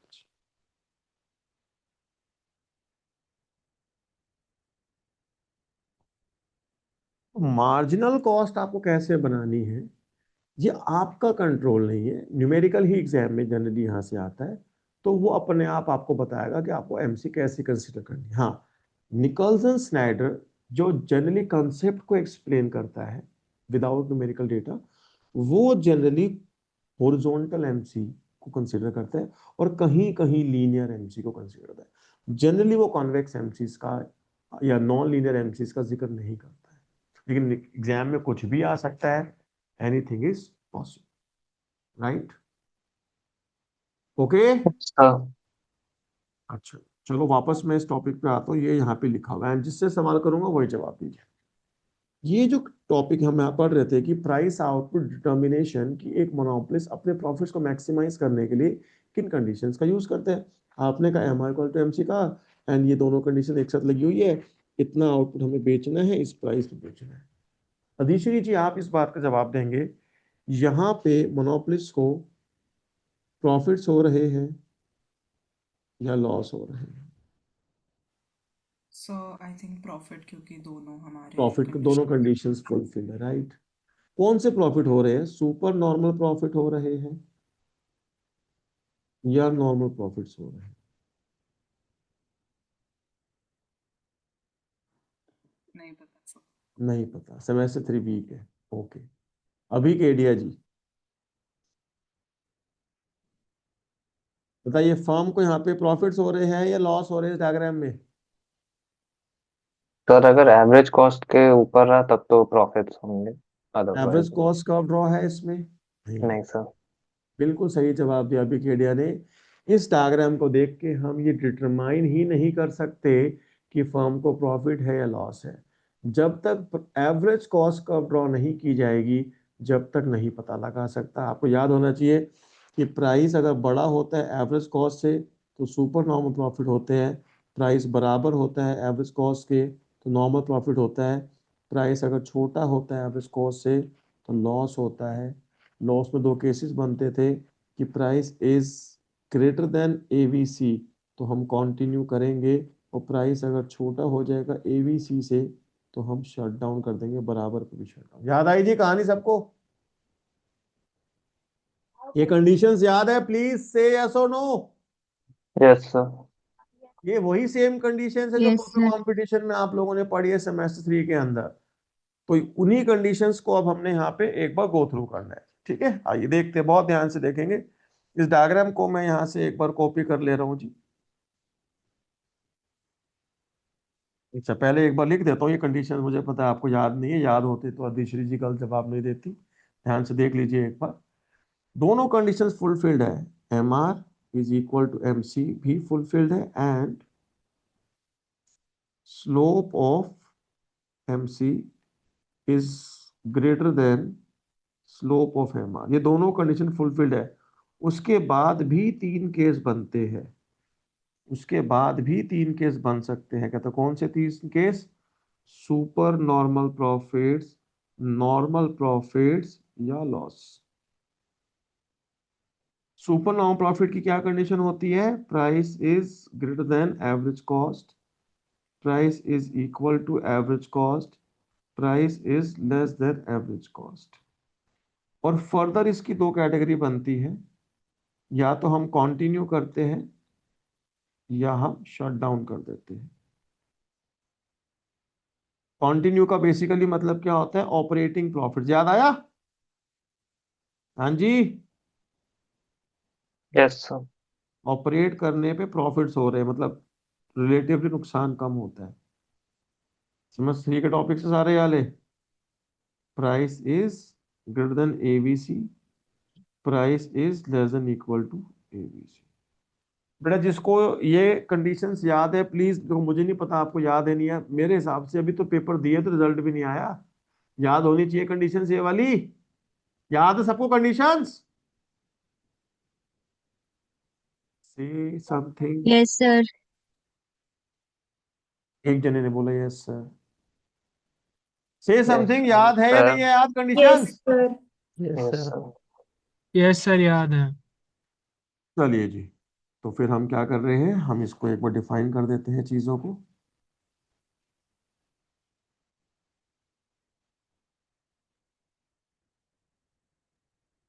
कहते हैं मार्जिनल कॉस्ट आप कैसे भी ड्रॉ कर लो, मुझे फर्क नहीं पड़ता, linear non linear horizontal what ever, ठीक है, मैं रैंडमली ड्रॉ कर रहा हूँ ऐसे।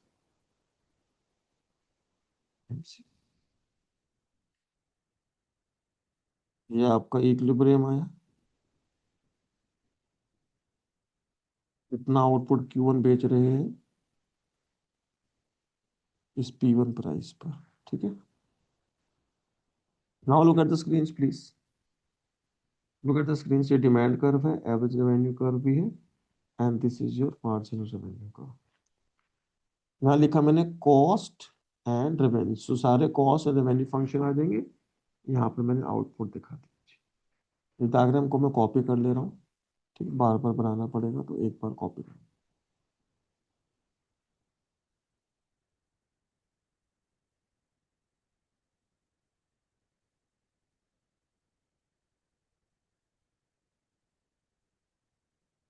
देखिए फर्स्ट केस में मैं दिखाना चाहता हूं, देखो तीनों ही जगह ऑप्टिमाइजेशन है, मतलब उसने अपनी कंडीशंस को फुलफिल किया हुआ है। बट ऑप्टिमाइजेशन या प्रोड्यूसर इक्विलिब्रियम जब कहते हैं, इसका मतलब बेस्ट जो हम कर सके गिवन सर्कमस्टांसेस में। प्रॉफिट हो रहे तो उसे मैक्सिमाइज करिए और लॉस हो रहे तो उसे हमें मिनिमाइज करिए। Loss minimisation is also a part of the producers equilibrium, right. I am requesting you all please open a webcams यार, बार बार ना बुलवाया करिए। I am requesting you all please please please open a webcams everybody. चलिए जल्दी से webcams open करेंगे सब लोग। I am waiting guys, I am waiting, open webcams, do it now. देखिए फर्स्ट केस में दिखाना चाहता हूं सुपर नॉर्मल प्रॉफिट्स, या इसको हम किस नाम से, इसका एक नाम और भी क्या होता है, इकोनॉमिक प्रॉफिट्स। देखना ध्यान से, इस आउटपुट के लिए आपको कितना प्राइस मिल रहा है, इतना प्राइस, और कंडीशन क्या कहती है, price should be greater than average cost. इस आउटपुट के लिए आपको इतना प्राइस यहाँ पे मिलता है, ऐसे यस और नो। प्राइस ज्यादा होना चाहिए किससे, एवरेज कॉस्ट से ज्यादा होना चाहिए। तो इसके नीचे से, यहां से कहीं से भी मैं क्या करूंगा, अपनी एवरेज कॉस्ट को लेके जाऊंगा। इसके नीचे से कहीं से भी मैं अपनी एवरेज कॉस्ट को ले जाऊंगा। मैं कहा चलो जी मैं एवरेज कॉस्ट को ले गया। तो ये भी पता होना चाहिए कि एवरेज कॉस्ट के मिनिमम पर एमसी इंटरसेक्ट करता है, राइट। इस प्राइस से नीचे से कहीं से भी आप अपनी एसी को ले जा सकते हैं। कंडीशन है price is greater than average cost. समझ में आ रही है दोस्त कहानी?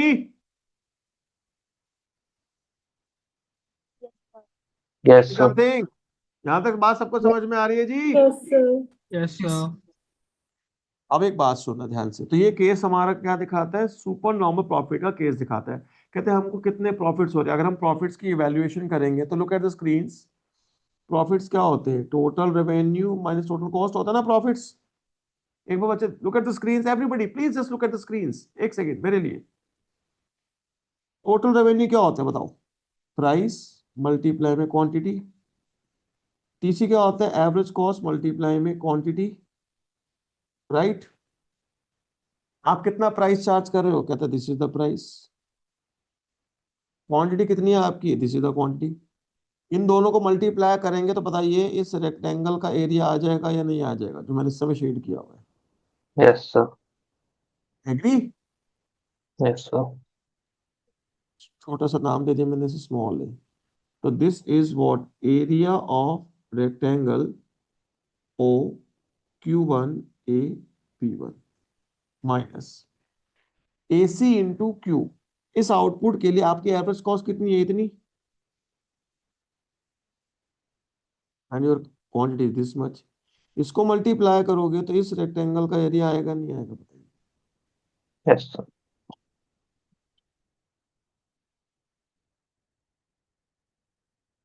इसको मैंने बी का नाम दे दिया, area of rectangle O Q1, छोटे से को सी का नाम दे दिया, सी बी। उस बड़े रेक्टेंगल में से अगर ये छोटा रेक्टेंगल नीचे का माइनस कर देंगे, वी लेफ्ट विद दिस, बोलो, ऊपर वाला छोटा रेक्टेंगल आ जाएगा नहीं आ जाएगा, ये area of rectangle A C B P1, यानी ये जो रेक्टेंगल है ये वाला, this represents what, super normal profits. इसको मैं शेड कर दे रहा हूँ। Area of this rectangle represents what, super normal profits. यहाँ तक की बात सबको समझ में आती है जी? प्लीज लेट मी नो, यहां तक की बात सब यस सर। है? Yes sir. Yes sir. चलिए जी। और इसके अंदर ये जो हमारी सेक्शन दिख रहा है मेरे को, मैं मार्क करता हूँ इसको कुछ अलग कलर से, ये एसी। ये एसी क्या है, वो बताएगा एसी क्या है? What is AC? Per unit super normal profit. एक यूनिट पे आपको कितना सुपर नॉर्मल प्रॉफिट? टोटल तो इतना प्रॉफिट हुआ है आपको, बट एक यूनिट पे कितना हुआ? इतना। भाई एक यूनिट पे आपको मान लो 2 रुपए का प्रॉफिट हुआ है, आपने इतनी यूनिट्स बेची तो इनका प्रोडक्ट किया तो इस रेक्टेंगल का एरिया है, टोटल प्रॉफिट आ गया। My point. एक यूनिट पे आपको कितना एसएनपी हुआ है वो आपको एसी डिस्टेंस बताए। This is the case of the super normal profit, और you can say the economic, right? Yes sir. Next we have this, if I'll say the normal profits. Normal profits क्या होता है? With the condition of price equals to AC. मतलब जितना आपका इस output के लिए एसी प्राइस है, ये डिस्टेंस एग्जैक्टली यहीं से कौन जाना चाहिए? एसी जाना। एग्जैक्टली यहाँ से मुझे कौन लेके जाना है? एसी जाना है।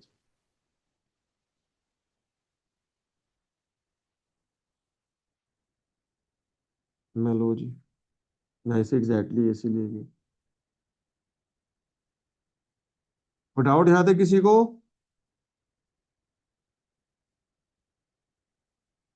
No sir.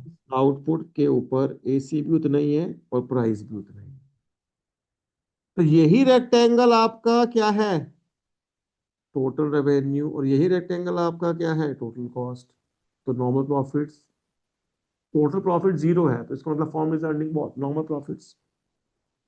Getting my point बेटा? Yes sir. बेटा यही रेक्टेंगल आपका देखो क्या है?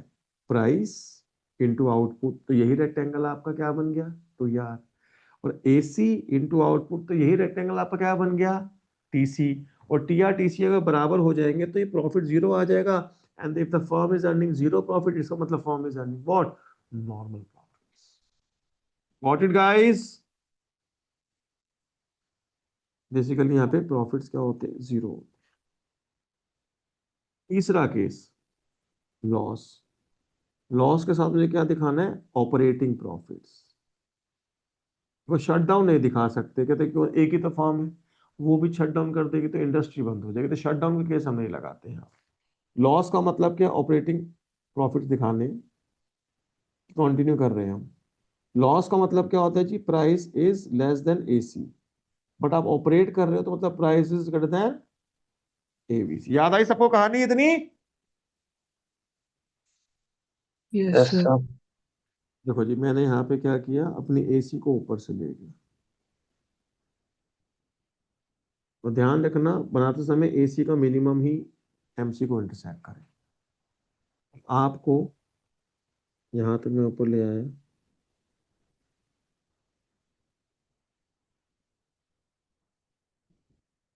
ये पूरा देखना बच्चे ध्यान से, ये पूरा, ये बड़ा रेक्टेंगल को बताएगा क्या है ये?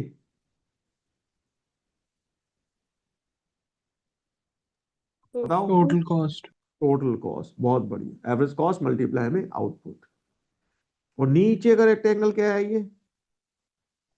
Total revenue. Total revenue.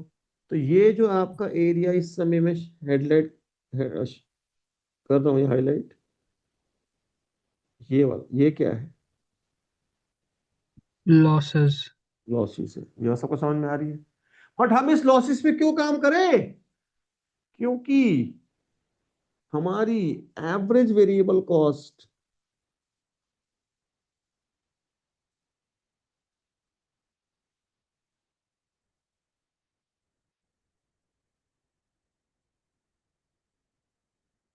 हमारी एवरेज वेरिएबल कॉस्ट जो है वो इतनी है। मतलब एवरेज वेरिएबल कॉस्ट छोटी है प्राइस से,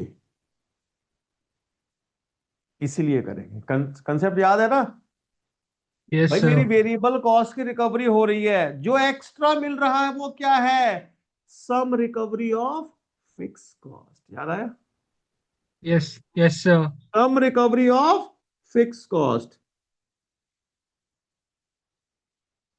तो ये वाला कोई बताएगा ये एरिया कौन है, जो बताएगा वो समझदार व्यक्ति कहलाएगा।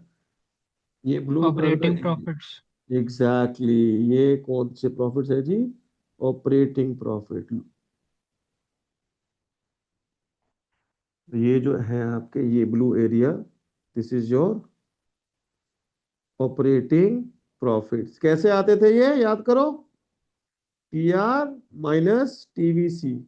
हमारी वेरिएबल कॉस्ट की सारी रिकवरी होगी जो उसके ऊपर रेवेन्यू है। Basically it is what, covered section of total fix cost, जो फिक्स कॉस्ट की रिकवरी हुई है।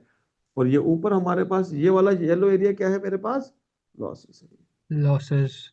लेकिन अगर आप शट डाउन कर दोगे तो क्या होगा, ये सब कुछ ही पूरा लॉस का हो जाएगा। पूरा, ये पूरा का पूरा आपको क्या हो जाएगा, लॉस बन जाएगा।